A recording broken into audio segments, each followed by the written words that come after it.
She was scrolling through something, probably Instagram, when I said it. I'd just come back from a late shift, pulled off my shoes at the door, and heard the clink of her spoon against the empty mug. I asked her if she wanted to talk. She didn't even look up. Maybe we'd both be happier seeing other people. No sigh, no pause, no emotion, just that voice she used when she was half distracted, like she was telling me the garbage had to go out. I stood there for a second, waiting for her to look up, to realize what she'd said, but she didn't. I nodded once, walked into the kitchen, and finished the coffee I'd made 20 minutes earlier. Still warm, still bitter. I didn't ask what brought that on, didn't ask who she meant. I just watched the second hand on the wall clock drift past the 12 again and again, while she kept scrolling, eyes locked on the screen like nothing had shifted, like she hadn't just burned 12 years of shared air with a single sentence. If you're still listening and any of this feels uncomfortably familiar, hit like and subscribe. Most people just listen in silence, but that one click tells the team these stories matter. She left not long after that, said she had a planning meeting at the studio. I washed the coffee mug, set it to dry, then dried it anyway, and put it back on the shelf. The kitchen was clean, too clean. She liked a little mess, said it made the house feel alive, but not that night. I wiped everything down until the whole space smelled like lemon and stainless steel. My phone was still in my back pocket. I placed its screen up in the center of the table. Opened. Messages pulled up. She wouldn't notice at first, not when she walked in, but eventually her eye would catch the screen. My last message to her. Just a simple sentence. You'll find what you're looking for in the box. The box wasn't dramatic. Just a beat-up shoebox with a faded lid and old tape still clinging to one corner.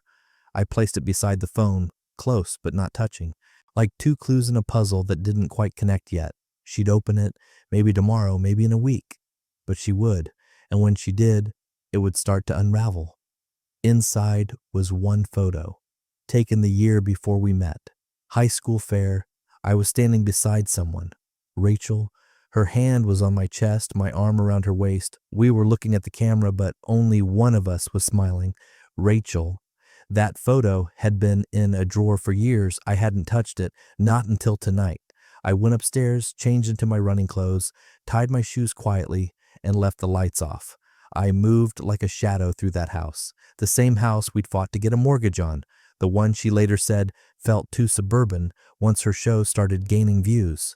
By the time her car headlights cut through the window blinds, midnight and some change, I was already back in the guest room, door shut.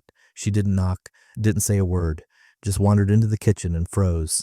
I heard it from upstairs. The silence. She didn't call out for me. She didn't pick up the box. She just stood there for a long time. Then footsteps, slow, uneven. The master bedroom door creaked, closed.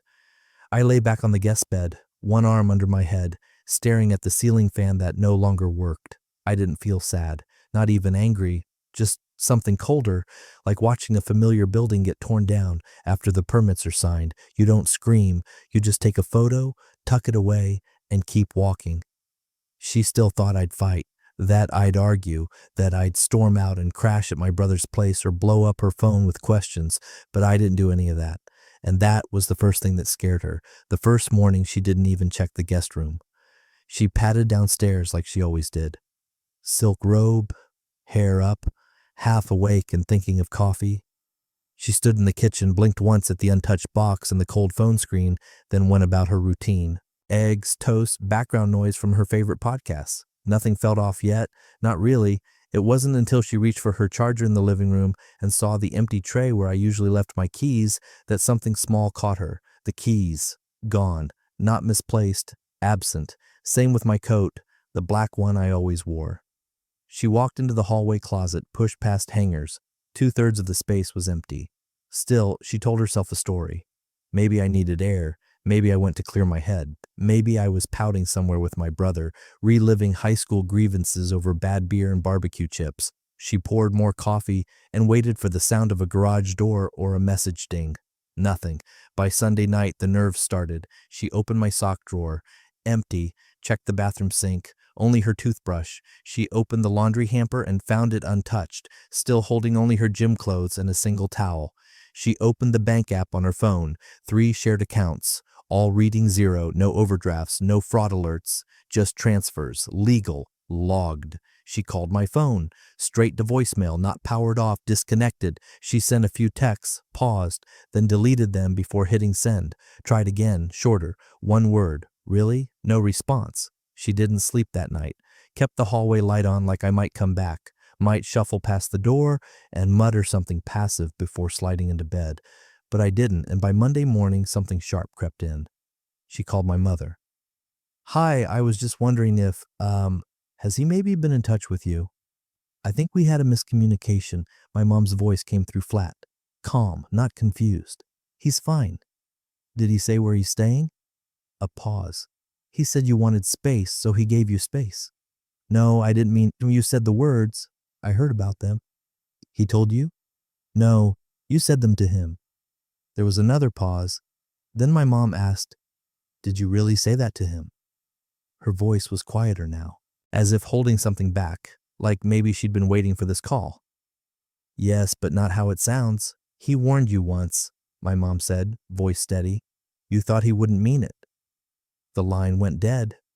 She stared at the phone, thumb hovering, debating whether to call back. Instead, she opened the gallery app, scrolled past dozens of curated thumbnails, vacation shots, beachside selfies, thumbnails from her podcast, and tapped the folder labeled Us. 57 photos. Every single one had me in it. She flipped through them like a stranger looking at someone else's life. In most of them, I was smiling.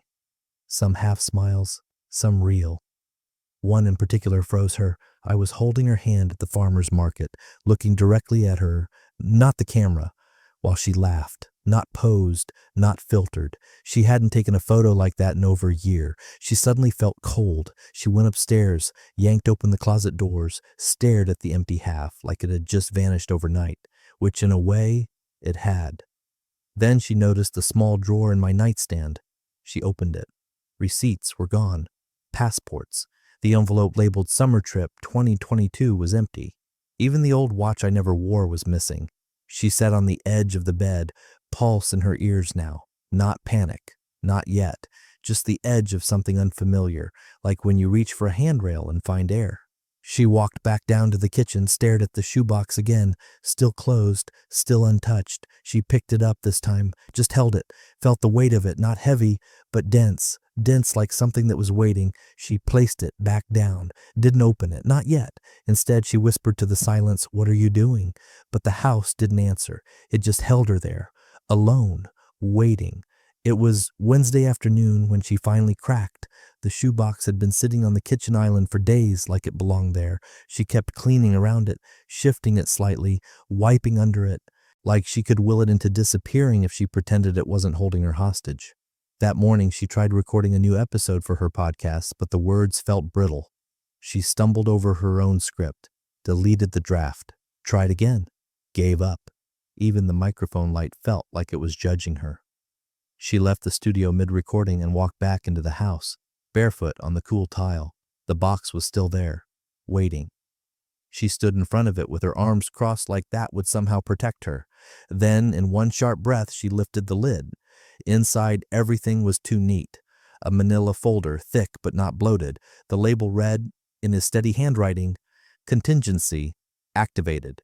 No emojis, no exclamation marks, no melodrama, just calm preparation.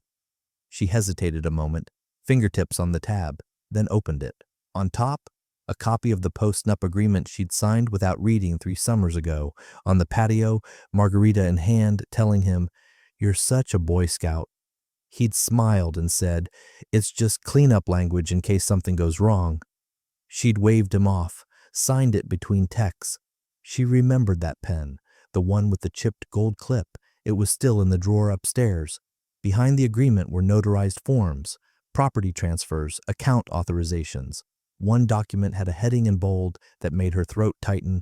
Advanced spousal separation, mutual consent claimed. Next, photo printouts, dates, timestamps, mostly screenshots from her own stories, her with her coworkers, her collab partner, some with timestamps that matched the nights she'd told him she was too tired to talk. Below that, emails, forwarded chains, one with a subject line she recognized immediately, podcast partnership proposal, except it hadn't gone to her. It had gone to him, and at the very bottom, a single handwritten page, lined paper, ink smudged just slightly in the bottom corner like he'd written it slowly.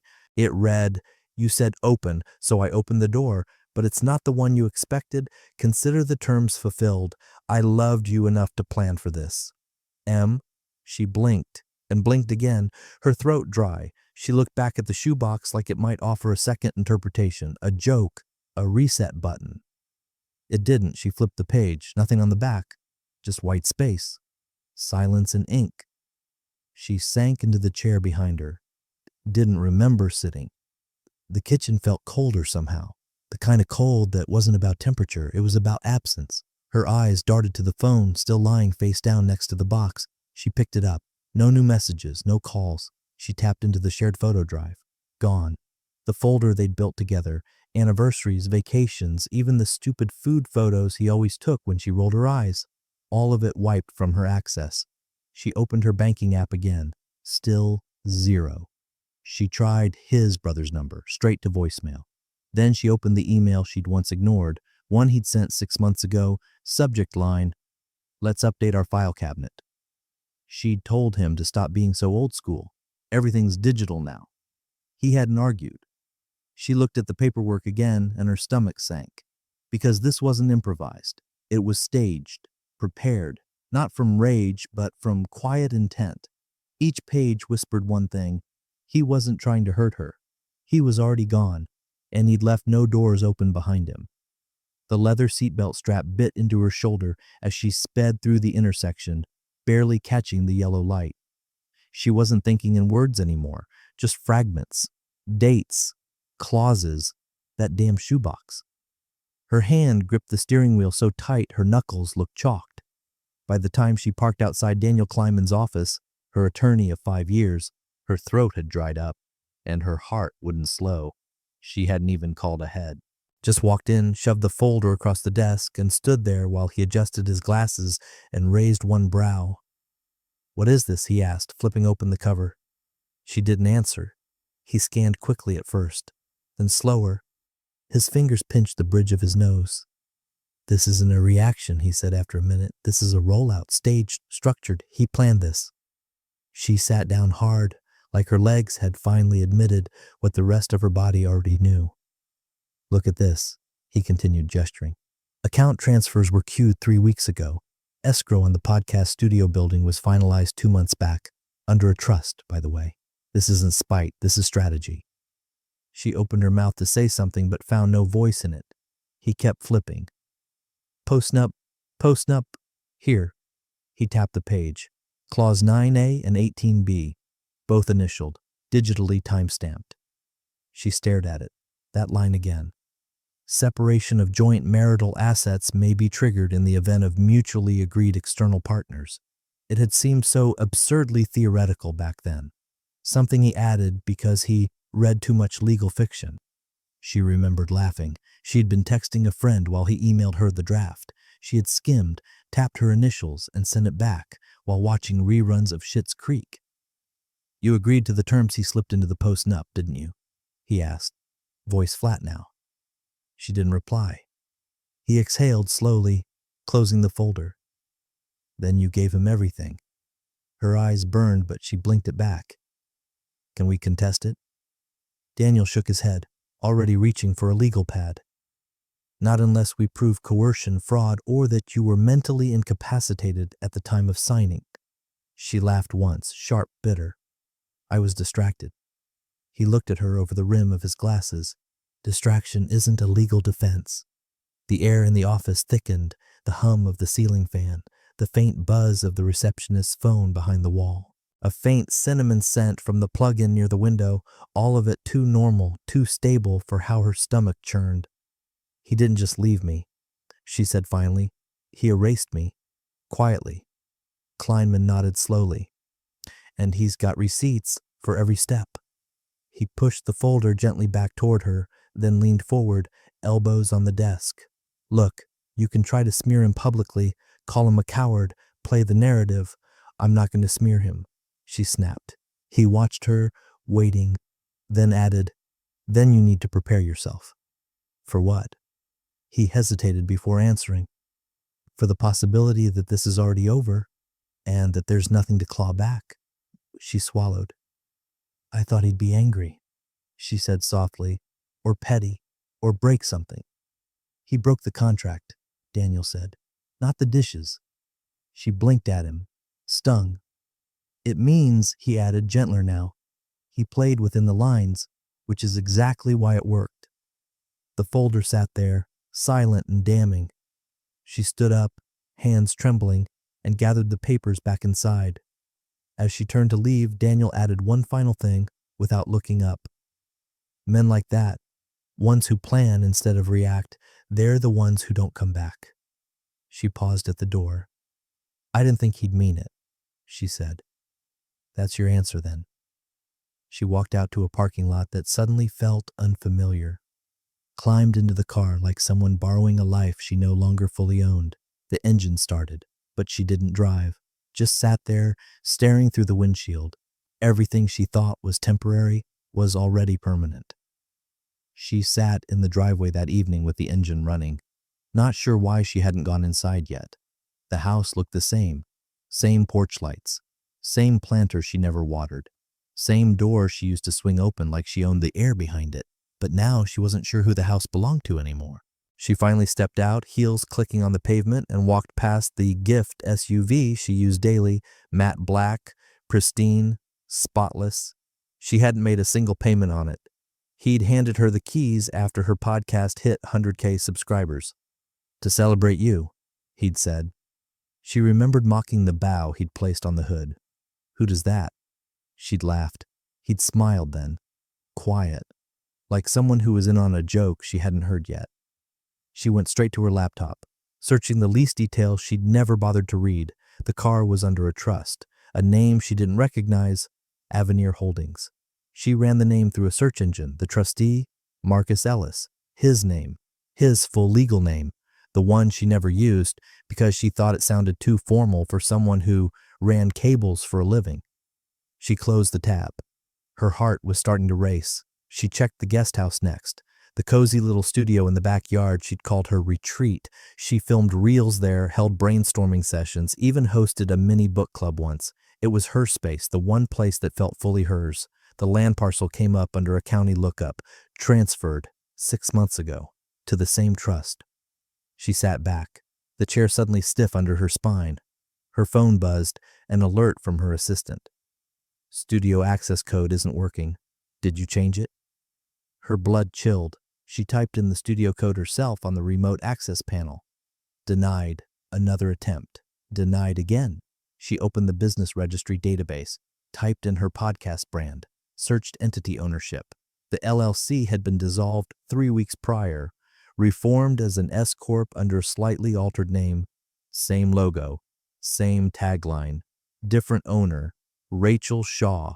Her mouth went dry. Rachel, her, his high school sweetheart, the girl with the auburn curls and violin case, the one he used to talk about like a ghost from a different life. She'd seen photos years ago, thought she looked wholesome, the kind of girl you marry young and outgrow. Apparently not. She pulled up the S-Corp filing. Marcus Ellis listed as CTO, Rachel Shaw, CEO and majority shareholder.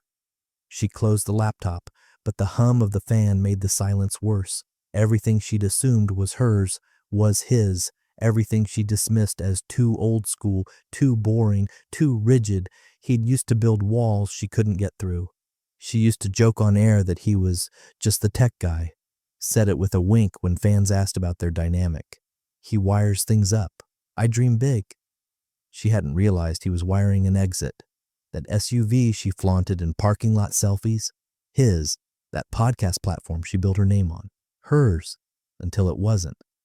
She ran a finger down the side of her wine glass and suddenly couldn't stand the feel of it. She wanted to call someone. Her friend Claire? No, Claire had always liked Marcus too much. Her sister, too blunt, would say, "You played a game and lost." She sat there, alone in the house, hearing 100 echoes from dinners past. Him fixing the loose cabinet hinge, him humming while sorting wires under her desk, him bringing her tea when she was editing late. She'd thought he was safe because he was quiet, predictable, Background.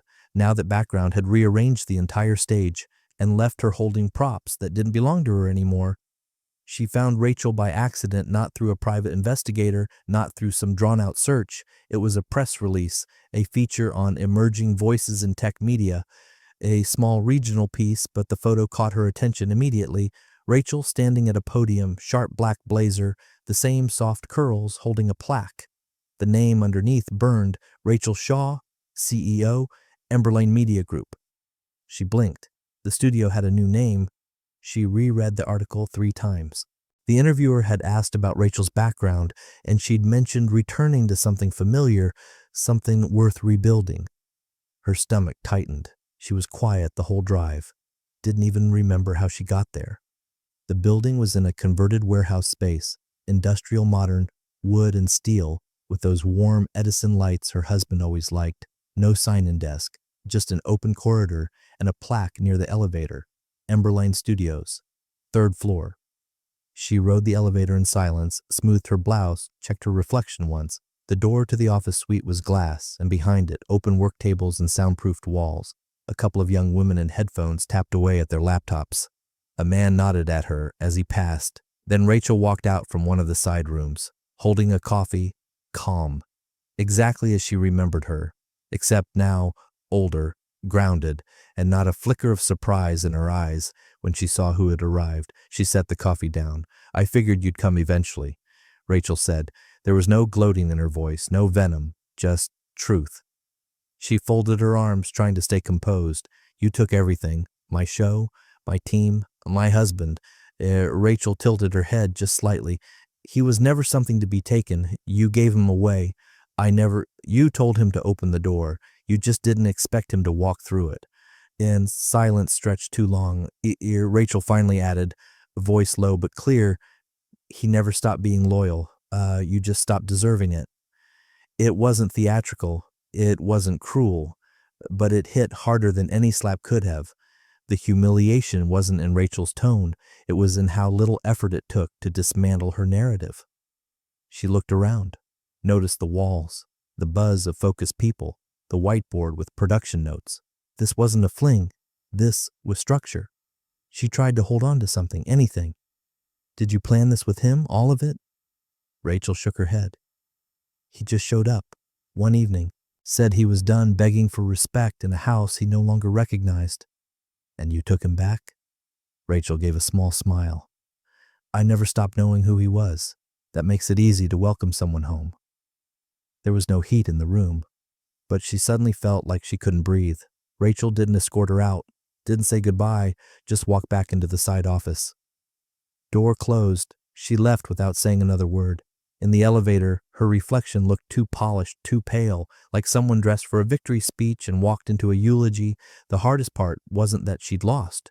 It was realizing the woman she dismissed years ago, the quiet high school flame, had become the version of herself he once hoped she'd be. And now that woman had him. Not because she fought for him, but because she never stopped seeing him. She hadn't been to that side of the city in years. Too many traffic lights. Too many reminders of when they were still struggling, still climbing.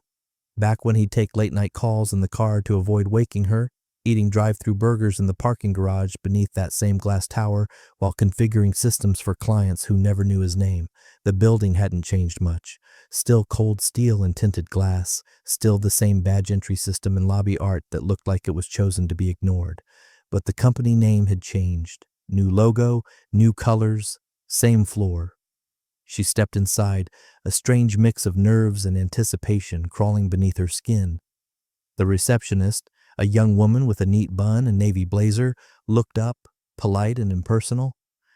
"I'm looking for Marcus Ellis. He used to work here." The receptionist smiled like she got that question more than once. "Oh, he doesn't do staff roles anymore." There was a pause as the words landed. Sorry. He's no longer part of the day-to-day team. He's a strategic partner now. Infrastructure consultant. He was just in town last week, actually. Flew out again Sunday. Strategic partner, she repeated, as if tasting something bitter. The woman nodded. He helped restructure the firm after the last merger. Built half our systems from scratch. Everyone still calls him when something breaks we can't explain. Of course they did. That was always him. The man behind the curtain? Then the receptionist added, almost offhand. His fiancée used to work here too. Rachel Shaw? She does more media now, but they were both a huge part of the rebuild after the buyout. There it was. She blinked once. Engaged? She asked, not sure if her voice even carried. The woman nodded again, warm but efficient. To Rachel, yes. They're one of those couples everyone roots for, you know? Quiet powerhouses, not flashy. The words hit like a slow knife. She stood there for a moment too long, then forced a smile she didn't feel. Thanks. I won't take more of your time. She turned before the tears could form, before the receptionist could see anything crack. Walked calmly back to the elevator, pressed the button, waited in silence while the seconds stretched. No tears, not yet. The moment the door slid closed, her hand flew up to her face, as if trying to block the weight of it all from collapsing in. The breath she'd been holding left her in a single, strangled exhale. Not crying, not fully, but unraveling. Engaged, not dating, not rebounding. Engaged. They had joked once, years ago, about eloping in Vegas. She'd brushed it off. Too impulsive, too cliché. She wanted timing, not sparks. Planning, not instinct. But he had always been sparks, and now those sparks had reignited with someone who never asked him to dim. She stepped out of the building and into the December chill, barely noticing the sting against her cheeks. Cars passed. A bike messenger swerved past her. Life moved, but she felt suspended, like the air had turned to glass. He hadn't just left her. He'd built something, quietly, intentionally. Brick by brick, under her nose while she was chasing attention she thought she deserved more than him. She pulled out her phone, scrolled through old photos. There he was, holding her coffee, her bag, her laptop, always just off-center, never the focus.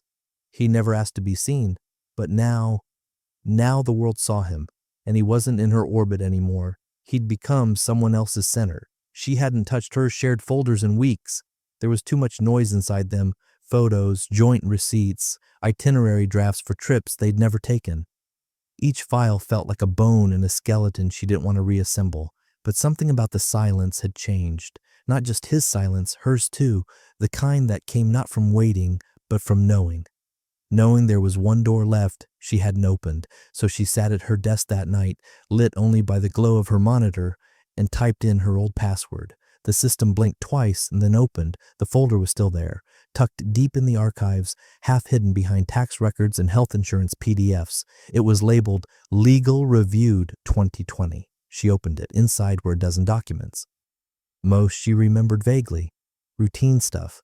Boilerplate updates after they'd refinanced the house. But then she saw it. A single line in the file name. Post-nup clause 18B. Separation by request. She hesitated.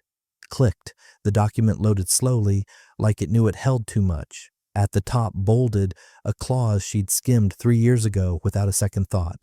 In the event that either party initiates or consents to emotional or physical partnership outside the primary marriage agreement, the mutual separation protocol shall trigger automatically.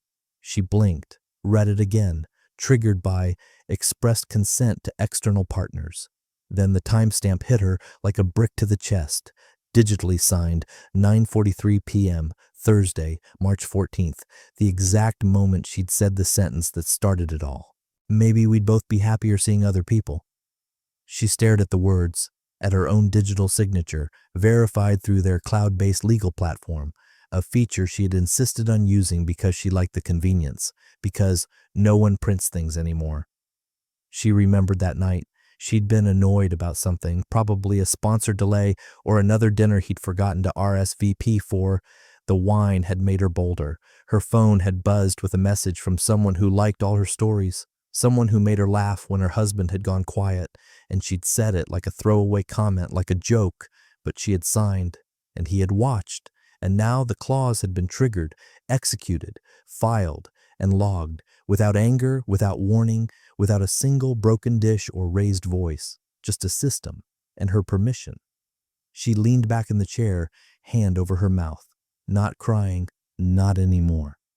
The tears had dried days ago, What settled in now was something else, something colder. Clarity. This hadn't been a trap. It had been a contract, and she had triggered it herself. The words blurred for a moment as the screen dimmed slightly, sensing inactivity. She jolted back, tapped the trackpad. A final clause sat at the bottom of the page. This protocol, once activated, is irrevocable. Her breath caught. She sat motionless, staring at the final word. Irrevocable. She thought back to every time he'd suggested reviewing documents together. Every evening she'd brushed him off, busy with editing, distracted by comments, building her brand. He had never argued, just listened, and made sure everything was in writing. She closed the document slowly. There was no fixing this, no apologizing her way back through it. She hadn't just let him go. She'd opened the gate, signed the deed, and handed him the keys. The ballroom glittered the way those places always do. Too much glass, too much gold, too many polished people laughing at nothing. Everyone wore the same look, calculated ease. It was the kind of event she used to dominate, cocktail in one hand, flawless timing and conversation, always 2 steps ahead of the next introduction, but not tonight. Tonight, she wasn't a headliner, not a speaker, not even invited. She came with a friend of a friend, name barely on the list, her dress borrowed, shoes pinching at the heel. The second she stepped into the room and heard Rachel's name echo from the stage, her heart seized. There she stood, Rachel, graceful, collected, speaking into the mic like the room belonged to her, and beside her, a step behind the spotlight but unmistakable, him, Marcus. He wasn't working the room. He wasn't networking. He wasn't the quiet background man anymore. He was there, tall, calm, present. She felt like the walls shifted slightly under her feet. Every breath she took was tighter than the last. She wasn't supposed to care. That's what she told herself walking in. But now, watching him nod slightly as Rachel closed her speech and stepped down to applause, it hit her like a punch in the ribs. They fit, not like a show, like foundation. People parted for them without effort, like they belonged there, like they'd built this place together. She made her way to the edge of the crowd, timing it so they'd have to see her, her steps slow, deliberate. Rachel was shaking hands with a panelist, and Marcus stood nearby, hands clasped loosely, expression unreadable. He noticed her before she reached him, didn't startle, didn't look away, just acknowledged her with the smallest nod. She stopped a few feet away. "You replaced me," she said. It came out softer than she meant, not bitter, not triumphant, just exposed. He looked at her for a long moment, not cruelly, not even coldly, just as someone who had nothing left to untangle. "No," he said, voice even. "I remembered who came first." The silence that followed wasn't awkward. It was final. She tried to hold her smile, but it faltered, cracked at the corners like porcelain under heat. She glanced at Rachel, still mid-conversation across the room, then back at him. "You really walked away," she whispered. "I honored the exit you asked for." Behind them, the crowd shifted. A photographer snapped a candid. Somewhere near the back, champagne glasses clinked, but in that small pocket of space between them, time didn't move. She wanted to say something else, something clever or sharp, but the words wouldn't come. He nodded once, just enough to close the moment. Then Rachel turned, caught his eye, and smiled, the kind of smile you can't fake. And he smiled back, not to prove anything, just because he was finally exactly where he wanted to be. She turned before he did, and as she walked away, heels echoing softly across the marble floor, she knew she hadn't been replaced. She'd been remembered the way a mistake always is, as a turning point. And now, the world spun without her at its center. The call came just after 8 a.m., not unexpected. Marcus stood by the kitchen window, coffee mug warm in his hand, sunlight spilling in through the tall panes Rachel had insisted on. The house was quiet, calm, just the way he liked mornings now. He let the phone ring once more before answering. It was her attorney, not the woman herself. She still hadn't faced him directly. "She's devastated," the lawyer began, voice tight with discomfort. "She says she didn't know what she was really asking for that night, that it was a mistake. She was emotional. She's hoping maybe some parts of the agreement can be revisited." Marcus said nothing. "She feels blindsided," the man continued. She thought well, that there would be time to talk. Still no reply. She's saying she didn't mean to end things, just to shake them up. Maybe open new space between you. You know how people speak in the moment. Marcus finally spoke. Tell her I accepted her terms. A pause on the other end. He let it hang a moment longer, then added with the same quiet strength that had once made him easy to overlook. And I finally feel free. The lawyer tried to recover. You're sure you won't at least meet once? She's willing to. But Marcus had already ended the call. The phone screen dimmed as he placed it gently on the counter. From the living room, he heard soft music. Rachel flipping through vinyls again, her bare feet padding across the hardwood floor. He walked over. She turned, one eyebrow raised. Was that her? He nodded once. Rachel didn't press. Instead, she reached behind her and lifted the small black ring box from the side table. No ceremony, no stage, just the two of them, the stillness of the room, and a day that finally belonged only to them. He took the box, opened it, and looked her in the eye. No speeches, just clarity. He slid the ring onto her finger. It fit. She smiled. No performance behind it. No need to be anyone but herself. They didn't toast, didn't post, didn't call anyone. They just stood there, hands linked, breath steady, as the past closed like a book behind them. Somewhere across the city, another woman sat in a house full of things that used to mean something, still replaying words she couldn't unsay, still hoping time would rewind, but time didn't rewind, it rewrote, and the final paragraph had already been signed.